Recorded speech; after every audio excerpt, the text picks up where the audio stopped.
des bandes de Bollinger, qui est un indicateur inventé par John Bollinger. Il permet de visualiser les anomalies de marché en fonction de la volatilité. A priori, moi je ne sais pas le calculer, mais il se calcule par rapport à une moyenne mobile d'une unité de temps. Et il s'agit d'une formule mathématique qui est basée sur les moyennes mobiles et les écarts types. Généralement, on utilise la moyenne mobile 20, la MM20, et deux écarts types. On dit donc qu'il s'agit de l'indicateur Bollinger 20,2. La représentation graphique de ce calcul donne la bande Bollinger supérieure dite bol sup ou bol plus. Donc ici sur mon schéma graphique, sur mon graphe, on voit que c'est cette bande ici, supérieure. La bande inférieure, contrairement, on l'appelle bol inf ou bol moins, ici. Et ce qu'on utilise généralement, donc c'est la moyenne mobile 20 périodes, qui est ici en pointillé vert et rouge. Alors, généralement, on a aussi un fond, bon là je l'ai mis en bleu clair, qui permet tout de suite de visualiser nos bandes de Bollinger. Donc sur le graphe, à quoi ça sert? On voit que de façon générale, le cours évolue entre la bol sup et la bol inf. Voilà, vous voyez, donc pendant ces périodes-là, on va dire que le cours est relativement stable, on n'a pas une forte volatilité. Les bandes de Bollinger, en général, on va dire qu'on découpe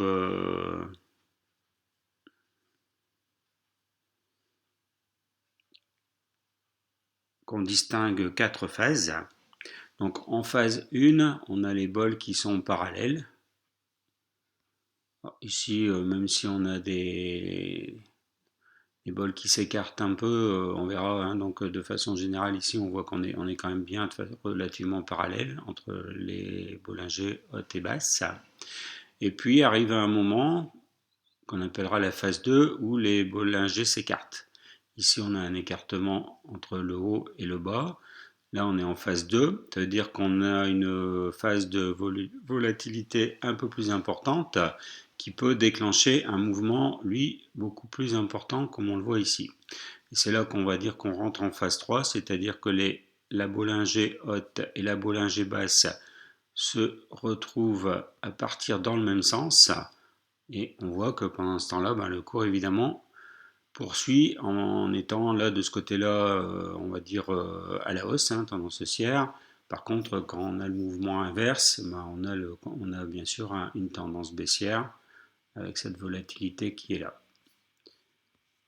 Ensuite, donc là, on était en phase 2, phase 3, pardon. La phase 4, c'est les Bollinger qui reviennent sur ce qu'on donnait sur la phase 1, c'est-à-dire elles reviennent vers une parallèle, plus ou moins bien faite évidemment. Et là, donc, on se retrouve ici en phase 1, on va dire relativement parallèle, avec les Bollinger parallèles, et on attend soit un départ vers le sud à la baisse, soit un nouvel écartement vers le haut. Donc ça, c'est la théorie. En pratique, on peut avoir, ici par exemple, on aura une phase 1 avec un écartement, une phase 2 de volatilité, et puis la phase 3 qui arrive là, avec tout de suite enclenché derrière sans phase 1, une phase 2 avec les bols qui s'écartent à nouveau, qui sont parallèles. Par contre, on a un faux départ, puisque on a une sortie de la Bollinger supérieure ici, qui le lendemain est quasiment revenu à l'intérieur, avec là un faux départ vers le sud. Donc on voit qu'à chaque fois on part, les écartements se font, et on n'a pas systématiquement une envolée vers le nord ou une descente vers le sud. Donc ça, c'est on va dire un piège ou un leurre qui est fait. Alors moi, je dis les robots, hein, puisque maintenant, tout est basé sur des algorithmes avec des robots qui fonctionnent. Eux connaissent ça, ont ça dans leur programme et essayent parfois de nous envoyer des leurres en disant ben voilà c'est parti et puis en fait non on redescend et puis bah si quand même on est parti. Donc c'est pas toujours évident, c'est pour ça que c'est pas toujours évident de dire. Moi je dis souvent qu'on est à 50-50 quand on sort des bols pour le lendemain avoir une suite ou un retour dans les bols. Alors par contre il y a une règle qui est bien effective, c'est ce qu'on appelle les sorties de bol, de Bollinger. C'est ce qui se passe systématiquement, et ça c'est, on va dire c'est vrai à 100%, hein, à chaque fois qu'on a une sortie des Bollinger, comme ici hein, par exemple, donc là on appelle ça des T haussiers ou baissiers, hein. Là quand on sort de la bolle 1, on dit un T baissier, donc T1, T2, T3. Là on voit qu'on rentre dans les bols, et une fois qu'on rentre dans les bols, on vient tester la MM7, et parfois on vient tester également la MM20. Et ça, c'est systématique. Même si, par exemple, ici, on va dire qu'on a une sortie de bol, on ne va pas tester la MM7 qui est en gros pointillé ici tout de suite, mais on viendra la tester ici. Où là, on voit pareil, hein, on ressort des bols et on revient tester la MM7 systématiquement. Donc ça c'est assuré. Par contre, ici, si on s'attend à revenir tester la MM7 à ce niveau-là, alors qu'elle revient la tester à ce niveau-là, évidemment, en fonction du trade qu'on a fait, si on a fait un trade haussier, on se retrouve perdant. Et après, il y a ce qu'on appelle les bulles hautes ou les bulles basses. Là, je ne sais pas si j'en ai une là-dessus, par contre, je dois en avoir une sur, même en UT1 hein, ici.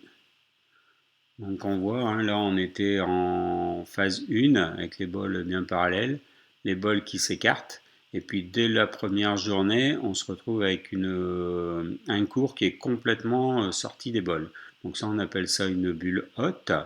Donc quand on a une bulle haute, on commence par un T1, ensuite on fait un T2, un T3, un T4, un T5, un T6, un T7, et ici on revient toucher on revient dans la Boulanger pour à nouveau ressortir le lendemain. Donc là, on s'attend à venir toucher la MM7, ce qui a été fait là. Et une fois que la MM7 a été touchée, on voit qu'on ressort encore de la Boulanger. Ici, on pourrait considérer qu'on a encore une bulle haute. Et pareil, on revient tester la MM7. Alors parfois, on teste la MM7 et alors, toujours on revient tester la MM7, mais parfois on peut venir rechercher la MM20, voire même aller vers la Bollinger inférieure. Voilà, quand je parle de bulle haute ou de bulle basse, dans mes différents graphes, c'est ce que je vous fais voir. Donc voilà pour les Bollinger. Je vous souhaite une bonne fin de journée et à la prochaine vidéo.